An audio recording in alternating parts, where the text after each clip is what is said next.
I've never talked much about what got me involved in the gay rights movement. It's always been such a privilege and an honor to be my parents' daughter that I've never talked this about me. And I'm going to tell you this story now because in the context of what we're talking about, it's important. It was my last year, as it turned out, of teaching in Florence, Oregon. I had to go back into the closet to teach the year of 73 and 74. And going back into the closet was the worst thing that an alcoholic can do. It was absolutely miserable. I ended up going to Eugene every week for therapy the last few months of the year just to keep from completing the suicide attempts that I was regularly contemplating.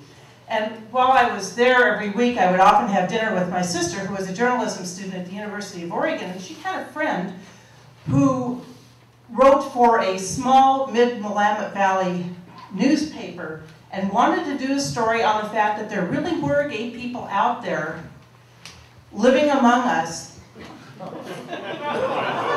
that it was really okay. And under absolute swearing of anonymity, I agreed to tell my story.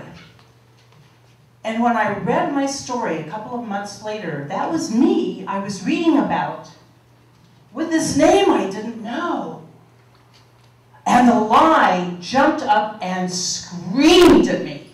And I knew I had to do something. And by the way, the name of that man was Larry Schultz. Or Randy Schultz, pardon me. And I cannot thank him enough for what he did for me and for my family and for all of us.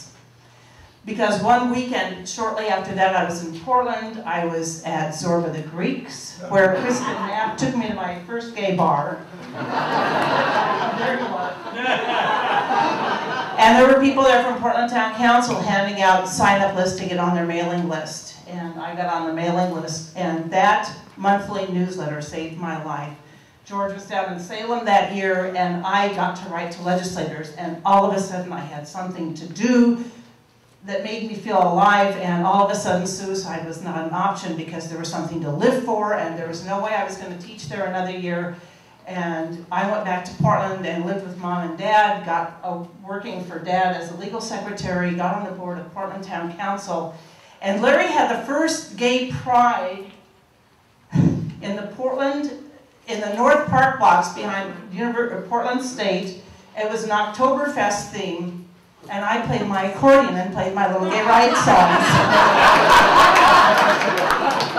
And my partner at the time was so afraid to be seen with me that she was driving around the block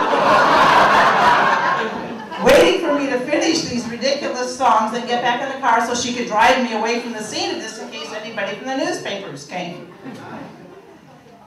And we started planning our first fundraiser for Steve Kafori and Vera Katz, and it was going to be a spaghetti feed at the Koinonia House at Portland State University, and we were trying to figure out how much to charge, and would $5 a plate be too much? And I look at that by today's standards, and it's hysterical, but we didn't know if people would pay as much as $5 a plate for a plate of spaghetti. But the argument was it was a fundraiser, and we had to make money, and so we did that. And then we would go on bar tours every weekend, relentlessly on bar tours, selling our pins and our buttons and our everythings at 25 cents a piece, 50 cents a piece if somebody was really rich. If we made $5 a night on a bar tour, it was a really good night. And Larry would take it and make a late night deposit so that nobody would come and steal it. And because we weren't in the answering machines, and we finally had a little office on the 3rd floor of the Oregon Pioneer Building down there at 3rd and Stark, there weren't answering machines back then, you guys. And Larry would sleep on the floor overnight in case the phone would ring if somebody suicidal was calling that he could help them save their lives. And he did that night after night after night. But that's how we lived. And the whole organization was in one recipe box full of 3x5 cards. And we had all the names of every, we had Charlie's name, and we were always calling Charlie for legal help, all the names of all the people who were important. And I remember those early campaigns and the Bible thumpers and the hating people. They were the precursors to the OCA. and these ugly, ugly flyers they would make of Steve and Vera and the wonderful help they were doing for us, and they would put them up all over their districts, and they were ugly, and they were full of hatred, and they were so nasty. And we would go and we would tear those down, and we would go about our work.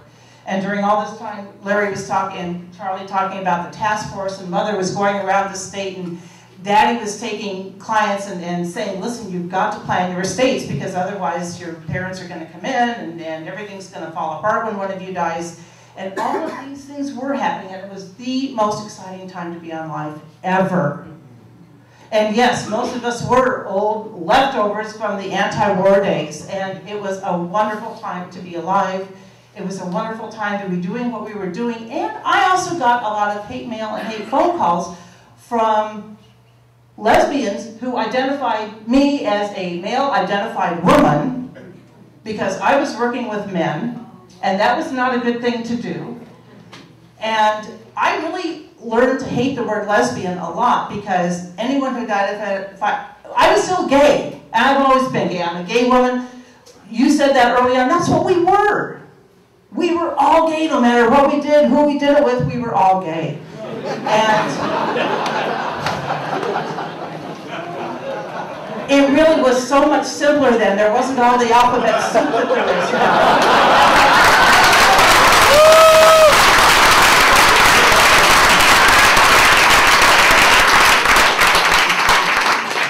And I didn't know until I was at Krista's office not too long ago with my brother Isaac, formerly my only youngest sister, and I didn't know that Mom and Dad got the hate calls and the death threats that I always feared that they would get. They kept that very much hidden from me. My fear was that I would go home some night and there would be a cross burning on their front lawn. But Isaac told us that they thought about changing their phone number to an unlisted number, but then if they did that, how could all the people who needed help call them? And believe me, their phone number, 503-244-3225, ran across televisions throughout the state for years. And that's how people called. And I'll always see Mother sitting at the kitchen table on the phone. You could always walk in the door and either somebody sitting there with her or somebody on the phone about to kill themselves, or some parent who absolutely life had fallen apart because the child they'd already loved, always loved, had just come out. And how did they deal with that? And Mother said, well, aren't they, the same person? Which is, of course, what Daddy said. And all of that was all happening. It was an incredible time to be alive, to be a part of all of this. And how wonderful to see everybody tonight. And I did my first public speaking with Dennis Moore at a Congregational church down in Salem. I have such intimate connections. And Senator Frank Roberts was one of our strongest early allies. I remember when his dear wife decided to run for the Park World School Board. Yeah. And we had little pieces of paper. They were light green. They were half a sheet, 8.5 by 11, cut in half. And we were out door-to-dooring with those to get you elected to the Park World School Board. And poor Fern Gardner got blisters on her feet. She was so many. And look at you today. Anyhow, it's been a privilege, and I remember Jerry Weller and me being warned not to go down to Klamath Falls, not to go down to Grants Pass, because people would kill us if we went down there. And we came back to talk about it. Anyhow, thank you all so much, and carry on the work that everyone